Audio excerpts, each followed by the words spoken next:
ಜಿಲ್ಲಾ ನಮ್ಮ ಬಿಜೆಪಿ ಕಚೇರಿಯಲ್ಲಿ ಎಸ್ ಟಿ ಮೋರ್ಚಾ ಒಂದು ವಿಶೇಷ ಸಭೆಯನ್ನು ಕರೆದಿದ್ದೇವೆ. ಈ ಸಭೆಯ ಅಧ್ಯಕ್ಷತೆಯನ್ನು ವಹಿಸಿರ್ತಕ್ಕಂಥ ಸಹೋದರ ಚಂದ್ರಶೇಖರ್ ಅವರೇ ಹಾಗೂ ಜಿಲ್ಲಾ ಎಸ್ ಟಿ ಮೋರ್ಚಾ ಉಸ್ತುವಾರಿಗಳಾದಂತಹ ಸಹೋದರ ಮಹೇಶ್ ಅವರೇ, ಪ್ರಧಾನ ಕಾರ್ಯದರ್ಶಿಗಳಾದಂತಹ ನಾಗರಾಜು ಅವರೇ, ಮಹೇಶ್ ಅವರೇ, ಹಾಗೆ ಎಲ್ಲ ಮಂಡಲಗಳ ಅಧ್ಯಕ್ಷಗಳೇ, ಪ್ರಧಾನ ಕಾರ್ಯದರ್ಶಿಗಳೇ, ಜಿಲ್ಲಾ ಸಮಿತಿಯ ಉಪಾಧ್ಯಕ್ಷರುಗಳೇ, ಕಾರ್ಯದರ್ಶಿಗಳೇ, ಖಜಾಂಚಿಯವರೇ ಹಾಗೂ ನಮ್ಮ ವಿಶೇಷವಾಗಿ ನಮ್ಮ ರಂಗೇಗೌಡರು ಬಂದವರೇ, ರಂಗೇಗೌಡರೇ, ಎಲ್ಲರಿಗೂ ಕೂಡ ನಾನು ಶುಭಾಶಯಗಳನ್ನು ಕೋರ್ತಾ ಈ ಸಭೆಯ ಉದ್ದೇಶ ಇಷ್ಟೇ. ಮುಂದಿನ ದಿನಗಳಲ್ಲಿ ಚುನಾವಣೆಗಳು ಹತ್ರ ಬರ್ತಾ ಇದ್ದಾವೆ. ಯಾವ ಸಮಯದಲ್ಲಿ ನಮ್ಮ ಜವಾಬ್ದಾರಿ ಏನು?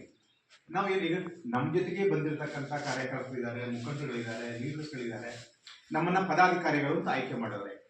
ಸುಮ್ಮನೆ ಪದಾಧಿಕಾರಿ ಬಿಟ್ಟು ಸಂಘಟನೆಯಲ್ಲಿ ತೊಡಗಿಸ್ಕೊಂಡಿರ್ತೀವಿ. ಯಾರಿಗಾದ್ರು ಒಂದು ಸಣ್ಣ ಪುಟ್ಟ ವ್ಯತ್ಯಾಸ ಆಯಿತು, ಒಂದು ಸಣ್ಣ ಪೊಲೀಸ್ ಸ್ಟೇಷನ್ ಒಂದು ಗಲಾಟೆ ಆಯಿತು, ತಕ್ಷಣ ಹೋಗಿರ್ತೀವಿ. ನೀವು ಹೋಗಲಿಲ್ಲ ಅಂದ್ರೆ ಅಲ್ಲಿರ್ತಕ್ಕಂಥ ಲೋಕಲ್ ನಿಮ್ಗೆ ಕರೀತಾರೆ, ಈ ಥರ ಆಗ್ಬಿಟ್ಟದಣ್ಣ, ನೋಡಿ ಸ್ವಲ್ಪ ಸಮಸ್ಯೆ ಆಗತ್ತೆ, ಬನ್ನಿ, ನೋಡಿ ಒಂದು OAP ಮಾಡಿಸ್ಬೇಕು, ಆ ತಹಸೀಲ್ದಾರ್ ಸೈನ್ ಮಾಡ್ತಿಲ್ಲ, ಬನ್ನಿ ಹೇಳಿ ಅಲ್ವಾ ಗೋವಿಂದರಾಜು.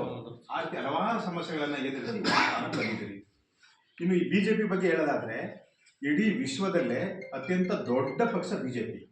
13 ಕೋಟಿಗೂ ಹೆಚ್ಚಿನ ಸದಸ್ಯರನ್ನು ಹೊಂದಿರತಕ್ಕಂಥ ಏಕೈಕ ಪಕ್ಷ ದೇಶದಲ್ಲ, ಇಡೀ ವಿಶ್ವದಲ್ಲಿ. ಈ ಪಕ್ಷದಲ್ಲಿ ನಾವು ಒಂದು ಒಳ್ಳೊಳ್ಳೆ ಸ್ಥಾನಮಾನದಲ್ಲಿ ಇದ್ದೀವಿ ಅಂತಂದರೆ ಅದಕ್ಕೆ ನಮ್ಮದೇ ಆದ ಒಂದು ಗೌರವ, ಇನ್ನೊಂದು ಮತ್ತೊಂದು ಎಲ್ಲ ಇರ್ತದೆ. ಇವತ್ತಿನ ದಿನ ಈ ಸಭೆ ಕರೆಯೋ ಉದ್ದೇಶ ಏನಪ್ಪ ಅಂತಂದರೆ, ಈಗ ನಮ್ಮ ಜೊತೆಗೆ ಯಾರ್ಯಾರು ಗುರುತಿಸ್ಕೊಂಡಿದ್ರು, ಯಾರ್ಯಾರು ಪಕ್ಷಕ್ಕೋಸ್ಕರ ಒಡನಾಟ ಇಟ್ಕೊಂಡಿದ್ರು, ಪಕ್ಷಕ್ಕೋಸ್ಕರ ಅವರದ್ದೇ ಆದ ಕೆಲವು ತನು ಮನ ಧನಗಳನ್ನು ತ್ಯಾಗ ಮಾಡಿದ್ರು, ಅವ್ರಗಳಿಗೆ ಅಧಿಕಾರವನ್ನು ಕೊಡಿಸೋಂಥ ಸಮಯ.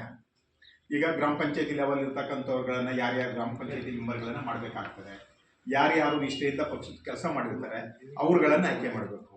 ಇನ್ನು ತಾಲೂಕ್ ಪಂಚಾಯತಿ ಚುನಾವಣೆಗಳಲ್ಲಿ ಯಾರ್ಯಾರನ್ನ ಆಯ್ಕೆ ಮಾಡಬೇಕು. ಯಾರೋ ಈಗ ಹೌದಪ್ಪ, ಈ ಕಾಂಗ್ರೆಸ್ಸು ಈ ಪಂಚ ಗ್ಯಾರಂಟಿ ಅಂತ ಮಾಡ್ಕೊಂಡು ಮಾಡಬಾರ್ದನ್ನೆಲ್ಲ ಮಾಡಿ ಕರ್ನಾಟಕನ ದಿವಾಳಿ ಮಾಡಾಕ್ತೀವಿ. ಈಗ ಇದು ಇಡೀ ರಾಜ್ಯಕ್ಕೆ ಗೊತ್ತಿರೋಂಥ ವಿಷಯ.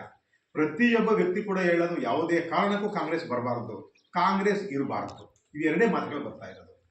ಈ ಸಮಯದಲ್ಲಿ ನಾವು ಅಂತ ಹೇಳಿದ್ರೆ ನಮ್ಮ ನಾಯಕ ಸಮುದಾಯ ನಾವೆಲ್ಲ ಹೆಚ್ಚು ಕಡಿಮೆ 80% 90% ನಾವು BJP ಜೊತೆ ಗುರುತಿಸ್ಕೊಂಡಿದ್ದೀವಿ. ಅದೇ ರೀತಿ BJP ಕೂಡ ನಮಗೆ ನಮ್ಮ ಸಮುದಾಯಕ್ಕೆ ಏನೇನೋ ಸವಲತ್ತುಗಳನ್ನು ಕೊಡಬಹುದು, ಏನೇನೋ ಅನುಕೂಲಗಳನ್ನು ಮಾಡಬಹುದು, ಆಗಿಂದನೂ ಕೂಡ ಮಾಡ್ತಾನೆ ಬರ್ತಾ ಇರ್ತದೆ. ಮಧ್ಯೆ ಸಣ್ಣ ಪುಟ್ಟ ವ್ಯತ್ಯಾಸಗಳಿರ್ಬೋದು, ಎಲ್ಲ ಕಡೆನೂ ಉಂಟಲ್ವ ಅದು. ಬಟ್ ಇವತ್ತಿನ ದಿನ ನಮ್ಮ ಕಾರ್ಯಕರ್ತರುಗಳಿಗೆ ನಾವು ಗುರುತಿಸಿ ಅವ್ರಿಗೆ ಸ್ಥಾನಮಾನಗಳನ್ನು ಕೊಡುವಂಥ ವಿಚಾರ ಏನು. ಒಬ್ಬ ಒಳ್ಳೆ ಕಾರ್ಯಕರ್ತ ಇರ್ತಾನೆ, ಅವನು ಗ್ರಾಮ ಪಂಚಾಯತಿ ಮಟ್ಟದಲ್ಲಿ ಇರ್ತಾನೆ, ಅವನು ತುಂಬ ಕೆಲಸ ಮಾಡಿರ್ತಾನೆ, ನೆಕ್ಸ್ಟ್ ಅವನು ಗ್ರಾಮ ಪಂಚಾಯತಿಗೆ ಹೋಗ್ಬೇಕು ಅಂತ ಹೇಳಿ. ಬಟ್ ಆ ಸಮಯದಲ್ಲಿ ಅವನಿಗಿಂತ ಯಾವನಾರು ಒಬ್ಬ ದುಡ್ಡಿರೋ ಬರ್ತಾನೆ, ನಾನಪ್ಪ ನನಗೆ ಅವಕಾಶ ಕೊಡಿ ಅಂತ ಹೇಳ್ತಾನೆ. ಹಾಗೆ ನಮ್ಮ ನಿರ್ಧಾರಗಳು ಏನಾಗಬೇಕು, ಅವನು ಮಣೆ ಹಾಕ್ಬೇಕಾ, ನಮ್ಮ ಜೊತೆಗೆ ಇದ್ದವನು ಮಣೆ ಹಾಕ್ಬೇಕಾ, ಅದನ್ನು ಯೋಚನೆ ಮಾಡಬೇಕು. ಆಯಿತಾ? ಪಕ್ಷದಲ್ಲಿ ಯಾರು ಸಕ್ರಿಯವಾಗಿ ತೊಡಗಿಸ್ಕೊಂಡಿರ್ತಾರೋ ಅವ್ರಿಗೆ ನಾವು ಮೊದಲೇ ಪ್ರಾತಿನಿಧ್ಯ ಕೊಡಬೇಕಾಗ್ತದೆ. ಆ ನಿಟ್ಟಿನಲ್ಲಿ ಅವ್ನಿಗೇನಾದರೂ ನಾವು ಕಾರ್ಯಕರ್ತರು ಸಣ್ಣ ಪುಟ್ಟ ಅನುಕೂಲಗಳನ್ನು ಮಾಡಿ ಅವನನ್ನು ಚುನಾವಣೆಗೆ ಕಾಂಟೆಸ್ಟ್ ಮಾಡೋ ರೀತಿ ಮಾಡಿ, ಜೊತೆಗೆ ನಾವು ಎಲ್ಲ ರೀತಿ ಓಡಾಡ್ಕೊಂಡು ಅವನನ್ನು ಗೆಲ್ಲಿಸ್ಬೇಕು ಅಂದ್ರೆ ಯಾವ ರೀತಿ ನಾವು ಕಾರ್ಯಪ್ರವೃತ್ತರಾಗಬೇಕಾಗ್ತದೆ. ಮತ್ತು ಈ ಬರ್ತಕ್ಕಂಥ ಗ್ರಾಮ ಪಂಚಾಯತಿ ಚುನಾವಣೆ ಈ ಸರಿ ಅದು ಪಕ್ಷದ ಹೆಸರಲ್ಲಿ ಬರ್ತದೋ ಇಲ್ಲ ಹಿಂದಿನ ಥರನೇ ಕಂಟಿನ್ಯೂ ಆಗ್ತದೋ ನಮಗೂ ಮಾಹಿತಿ ಇಲ್ಲ. ಏನ ಮಹೇಶು?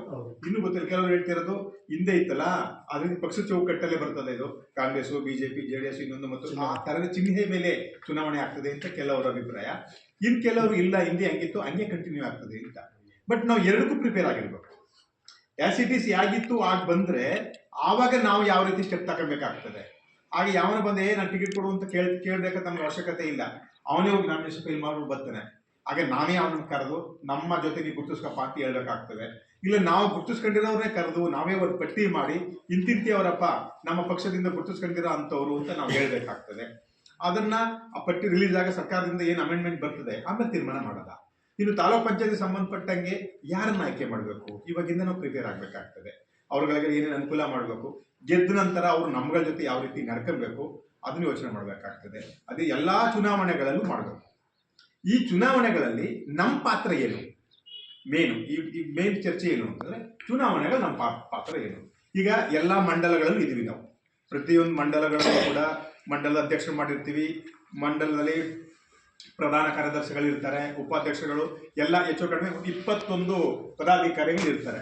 ಅದ್ರ ಜೊತೆಗೆ ಕಾರ್ಯಕಾರಿಣಿ ಸದಸ್ಯರೇ ನಾವು 15ರಿಂದ 16 ಹೆಚ್ಚುವರೆಯಾಗಿ ನಾವು ಸೇರಿಸ್ಕೋಬಹುದು. ನಮ್ಮ ಕೆಲಸ ಏನು? ಈಗ ಸುಮಾರು ವರ್ಷಗಳಿಂದ ನಮ್ಮಲ್ಲೇ ಗುರುತಿಸ್ಕೊಂಡಿರ್ತಾರೆ, ನಾವು ಯಾರು ಗಮನಿಸ್ಕೊಂಡಿರಲ್ಲ, ಅವನ ಬಗ್ಗೆ ನಾವು ಕಾಳಜಿ ತಗೊಂಡಿರಲ್ಲ. ಈಗ ಅವರು ನಮ್ಮ ಜೊತೆ ಮತ್ತೆ ಕಂಟಿನ್ಯೂ ಮಾಡೋಕ್ಕೆ ಇಷ್ಟ ಇರ್ತದೆ. ಅವ್ರನ್ನ ಕರೆಯೋರು ಯಾರು, ಅವ್ರನ್ನ ಸೇರ್ಪಡೆ ಮಾಡ್ಕೊಳ್ಳೋರು ಯಾರು, ಮತ್ತೆ ನಮ್ಮ ಜೊತೆ ಕಂಟಿನ್ಯೂ ಮಾಡಿ ಅಂತ ಅವ್ರು ಬರ್ತಾರೆ. ಅವ್ರು ಬಂದಾಗ ಸುಮ್ಮನೆ ಬರಲ್ಲ, ಏನಾದ್ರು ಒಂದು ಆಶ್ವಾಸನೆ ಕೇಳ್ತಾರೆ. ನೆಕ್ಸ್ಟ್ ಚುನಾವಣೆ ಬರ್ತದಪ್ಪ, ನಮಗೊಂದು ಅವಕಾಶ ಮಾಡಿಕೊಡಿ, ನಾವು ಆ ಥರ ಆದಾಗ ನಿಮ್ಮ ಜೊತೆಗೆ ಇರ್ತೀವಿ, ಇದ್ದೇ ಇರ್ತದಲ್ವ, ಅದ ಏನೋಣ ಇದ್ದೇ ಇರ್ತದೆ. ಆಗ ನಾವೇನು ಮಾಡಬೇಕು, ಆಗ ಅವ್ರಿಗೆ ನಾವು ಭರವಸೆ ಕೊಡ್ತೀವಿ. ನಾವು ಇಲ್ಲ ನೀವು ತಲೆ ಕೆಡಿಸ್ಕೋಬೇಡಿ, ನಾನೇ ಅಪ್ಪ ಮಂಡಲದ ಅಧ್ಯಕ್ಷ, ನಿಮ್ಗೆ ಟಿಕೆಟ್ ಕೊಡಿಸೋ ಜವಾಬ್ದಾರಿ ನಮ್ಮದು ಅಂತ ನಾವು ಕರ್ಕೊಬಂದು, ಈಗ ನಮ್ಮ ಮಣಿ ಒಬ್ಬರಿಗೆ ಅವ್ರಲ್ಲಿ ಭರವಸೆ ಕೊಡ್ತಾನೆ, ನಾನೇ ಮಂಡಲದ ಅಧ್ಯಕ್ಷ ಇದ್ದೀನಿ, ತಲೆ ಕೆಡಿಸ್ಕೊಳ್ಳೋದೇನು ಬೇಡ, ನಮ್ಮ ಜೊತೆ ಗುರುತಿಸ್ಕೊ ನೀನು, ನಿನಗೆ ಗ್ರಾಮ ಪಂಚಾಯತಿ ಅಥವಾ ತಾಲೂಕು ಪಂಚಾಯತಿಲಿ ಟಿಕೆಟ್ ಕೊಡಿಸೋ ಜವಾಬ್ದಾರಿ ನಮ್ಮದು ಬಾ ಅಂತ ಮಣಿ ಕರ್ಕೊಂಡ್ಬಂದು ಸೇರ್ಪಡೆ ಮಾಡ್ಕೊತಾನೆ. ಆಗ ಮಣಿ ಎಲ್ಲಿ ಹೋಗ್ತಾನೆ, ನೇರ ಚಂದ್ರದಾಗ ಬರ್ತಾನೆ, ಅಣ್ಣ ಈ ಥರ ನಾನು ಭರವಸೆ ಕೊಟ್ಟು ಇವ್ರನ್ನ ಸೇರ್ಪಡೆ ಮಾಡ್ಕೊಂಡಿದ್ದೀನಿ, ಇವ್ರಿಗೆ ಟಿಕೆಟ್ ಆಗಲೇಬೇಕು ಅಂತ. ಈ ಚಂದ್ರ ಏನು ಮಾಡಬೇಕು, ನಮ್ಮ ಜಿಲ್ಲಾಧ್ಯಕ್ಷರ ಹತ್ರ ನಿರಂಜನ್ ಸರ್ ಹತ್ರ ಹೋಗ್ಬೇಕು. ಆಗ ನಿರಂಜನ್ ಆಗಲ್ಲಪ್ಪ, ಹಂಗೆಲ್ಲ ಮಾಡೋಕ್ಕಾಗಲ್ಲ, ನಾವು ಬೇರೆಯವ್ರಿಗೊಬ್ರು ಮಾತ್ಕೊಳ್ಬಿಟ್ಟಿದ್ದೀವಿ, ಅವ್ನಿಗೆ ನಾವು ಬಿ ಫಾರಂ ಕೊಡೋಣ ಅಂತಂದಾಗ ಮಣಿಯ ಪ್ರತಿಕ್ರಿಯೆ ಏನು? ಆಗ ಮಣಿ ಏನು ಮಾಡಬೇಕು, ಏನಣ್ಣ ಇದು ನನ್ನನ್ನು ಕರ್ಕೊಂಡ್ಬಂದು ಅಧ್ಯಕ್ಷ ಮಾಡ್ತೀರಿ, ನಾನೇ ಭರವಸೆ ಕೊಟ್ಟು ಅವ್ರನ್ನ ಸೇರ್ಪಡೆ ಮಾಡ್ಕೊಂಡಿದ್ದೀನಿ, ಇವತ್ತಿನ ದಿನ ಅವ್ನಿಗೆ ಟಿಕೆಟ್ ಕೊಡಲ್ಲ ಅಂತಂದಾಗ ನಾನೇನು ಕೆಲಸಕ್ಕೆ ಮಾಡಬೇಕು, ಏನಪ್ಪ ಆ ಭಾವನೆ ಬಂದೇ ಬರ್ತದಲ್ವ. ಆ ರೀತಿ ಬರಬೇಕು ಅಂತಂದ್ರೆ, ಮತ್ತೆ ಆ ರೀತಿ ಭಾವನೆಗಳು ಬರಬಾರದು. ನಾವು ಇಚ್ಛಪಟ್ಟು ಯಾಕಂದ್ರೆ ನಾವು ಆಯ್ಕೆ ಮಾಡ್ತೀವಿ ಅಂತಂದ್ರೆ ಅವ್ನ ಬ್ಯಾಕ್ಗ್ರೌಂಡ್ ಎಲ್ಲ ಚೆಕ್ ಮಾಡ್ತೀವಿ. ಈಗ ಶಿವಕುಮಾರ್ ನಾಯಕ ತಾಲೂಕ್ ಪಂಚಾಯತಿ ನಿಲ್ಲಿಸ್ಬೇಕು ಅಂದ್ರೆ ಶಿವಕುಮಾರ್ ನಾಯಕ ಹೆಂಗೆ, ಅವ್ರ ಕುಟುಂಬ ವ್ಯವಸ್ಥೆ ಏನು, ಯಾರ ಜೊತೆ ಜಗಳ ಪಗಳ ಆಡ್ಕೊಂಡಿದ್ದಾನ, ಊರಲ್ಲಿ ಕಿರಿಕ್ ಮಾಡ್ಕೊಂಡ್ಬಿಟ್ಟಿದ್ದಾನ, ಹೆಂಗೆ, ನಾವು ಎಲ್ಲ ಚೆಕ್ ಮಾಡ್ತೀವಿ. ಚೆಕ್ ಮಾಡಿಯೇ ನಾವು ಪಟ್ಟಿ ರೆಡಿ ಮಾಡ್ತೀವಿ. ಆ ಥರದಲ್ಲಿ ಒಂದೋ ಎರಡೋ ಮಿಸ್ ಆದ್ರೆ ನಾವೇನು ಮಾಡೋಕ್ಕಾಗಲ್ಲ, ಅಡ್ಜಸ್ಟ್ ಮಾಡ್ಕೊಬೋದು. ಬಟ್ ಎಂಟೈರು ಚಂದ್ರಿಗೂ ಕೊಡೋಕ್ಕಾಗಲ್ಲ, ಇವನಿಗೂ ಕೊಡೋಕ್ಕಾಗಲ್ಲ, ನಾವು ಬೇರೆ ಪಟ್ಟಿ ಮಾಡಿದ್ದೀವಿ, ಇನ್ನೊಂದು ಮಾಡಿದ್ದೀವಿ, ಆ ಭಾಗದವರು ನಮ್ಗೆ ಬಂದು ಹೇಳಿದ್ರು. ಆ ರೀತಿ ಬಂದಾಗ ನಮ್ಮ ಪರಿಸ್ಥಿತಿಗಳೇನು, ಏನಕ್ಕೆ ಬೇಡ, ಈಗ ನಾವು ಮಾತು ಕೊಟ್ಟರೆ ಬಂದಿರ್ತೀವಲ್ವಾ, ಮಾಡೋಕ್ಕಾಗಲ್ಲ ಅಂದಾಗ ಏನು ಮಾಡಬೇಕು, ಅದ್ರ ಬಗ್ಗೆ ಚರ್ಚೆ ಆಗ್ಬೇಕು, ಹೌದಾ ಅಲ್ವೋ? ಆ ಥರ ಆದಾಗ ನಾವೇನು ಪ್ಲ್ಯಾನ್ ಮಾಡಿರೋದು ಅಂತಂದರೆ, ಮೊದಲನೇದಾಗಿ ಎಲ್ಲ ಮಂಡಲಗಳು ರಚನೆ ಆಗಬೇಕು. ಈ 7 ಮಂಡಲ, ಅನೂರು ವಿಧಾನಸಭಾ ಕ್ಷೇತ್ರದಲ್ಲಿ 2, ಕೊಳ್ಳೇಗಾಲ ವಿಧಾನಸಭಾ ಕ್ಷೇತ್ರದಲ್ಲಿ 3, ಚಾಮರಾಜನಗರ ವಿಧಾನಸಭಾ ಕ್ಷೇತ್ರದಲ್ಲಿ 2, ಗುಂಡ್ಲುಪೇಟೆ ವಿಧಾನಸಭಾ ಕ್ಷೇತ್ರದಲ್ಲಿ 1, ಒಟ್ಟು 8 ಮಂಡಲಗಳಿದ್ದಾವೆ. 8 ಮಂಡಲಗಳಲ್ಲೂ ಕೂಡ ಮಂಡಲಾಧ್ಯಕ್ಷರು ನೇಮಕ ಮಾಡಿರ್ತೀವಿ. ಈಗ ಮಾದೇಶ್ವರ ಮಂಡಲ, ಅಲ್ಲಿ ಅಧ್ಯಕ್ಷರಿರ್ತಾರೆ, ಪ್ರಧಾನ ಕಾರ್ಯದರ್ಶಿಗಳಿರ್ತಾರೆ, ಅದೇ ಒಂದು ಟೀಮ್ ಇರ್ತದೆ. ನಮ್ಮ ಉದ್ದೇಶ ಏನು ಅಂತಂದರೆ, ಈಗ ತಕ್ಷಣಕ್ಕೆ ಆ ಮಂಡಲಗಳು ಏನಾದ್ರು ವ್ಯತ್ಯಾಸಗಳಾಗಿದ್ದರೆ, ಅಲ್ಲಿ ಯಾರು ಕೆಲವರು ಈಗ ನಮ್ಮ ಲೀಡರ್ಗಳೇ ಇರ್ತಾರೆ, ಪಾಪ ಅವಾಗಿಂದ ನಮ್ಮ ಪಕ್ಷಕ್ಕೋಸ್ಕರ ದುಡಿದಿರ್ತಾರೆ, ಈಗೇನು ಸಣ್ಣ ಪುಟ್ಟ ಅನಿವಾರ್ಯ ಕಾರಣಗಳಿಂದ ಅವ್ರು ನಮ್ಗೆ ತೊಡಗಿಸ್ಕೊಳ್ಳೋಕ್ಕಾಗಲ್ಲ, ಅಂಥವ್ರನ್ನ ಮಂಡಲದಲ್ಲಿರೋರನ್ನ ನಾವು ಜಿಲ್ಲೆ ಬರೋ ರೀತಿ ಮಾಡ್ಕೊಳ್ಳೋಣ. ಅಲ್ಲಿಗೆ ಯಾರು ಸಕ್ರಿಯವಾಗಿ ಇಲ್ಲ, ಈಗ ನಾವು ಅವಕಾಶ ಟೈಮ್ ಕೊಡ್ತೀವಿ, ನಾವು ಓಡಾಡ್ತೀವಿ, ಪಕ್ಷಕ್ಕೋಸ್ಕರ ದುಡಿತೀವಿ ಅಂತವ್ರನ್ನ, ಯುವಕರನ್ನ ತೆಗೆದು ಆ ಪೋಸ್ಟ್ ಹಾಕೋಣ. ಅವ್ರ ಮುಖಾಂತರ ಆ ಮಂಡಲ ಪೂರ್ತಿ ಪುನರಚನೆ ಆಗ್ಬೇಕಾದ್ರು, ಪುನರಚನೆಗೆ ಎಲ್ಲ ಪದಾಧಿಕಾರಿಗಳು ಅಲ್ಲಿ ರೆಡಿ ಇರಬೇಕು. ಆ ರೀತಿ ಆದಾಗ ಒಂದು ದೊಡ್ಡ ತಂಡ ರಚನೆ ಆಗ್ತದೆ. ಆ ರೀತಿ 8 ಮಂಡಲಗಳಲ್ಲೂ ಕೂಡ ನಾವು ಮೊದಲನೇದಾಗಿ ನಮ್ಮ ತಂಡ ರಚನೆ ಆಗ್ಬೋದು. ಆ ರೀತಿ ಮೊದಲನೇದಾಗಿ ಈಗ ಹನೂರಿಂದ ಯಾರು ಬಂದಿದ್ದೀರಿ ಕೈ ಎತ್ತಿ. ಹನೂರು ವಿಧಾನಸಭಾ ಕ್ಷೇತ್ರ, ಹನೂರು ಮಂಡಲ.